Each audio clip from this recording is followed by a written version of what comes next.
అందరిని ఒకటే కోరుతున్నాను, జనాభా దామాషా ప్రకారం అన్ని కులాలకు అన్ని మతాలకు అందరికీ గౌరవించే పరిస్థితి రావాలి.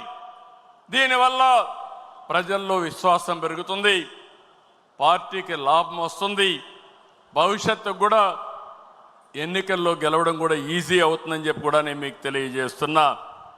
ఇంకో పక్కన మీరు చూస్తే బడుగు వర్గాలకి బలహీన వర్గాలకు మనం దగ్గరగా ఉండాలి.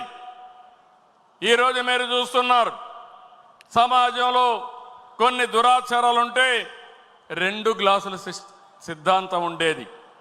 జస్టిస్ పున్నయ్య గారి కమిషన్ వేశాను, ఆయన ఇచ్చిన రికమెండేషన్లు అమలు చేశాం.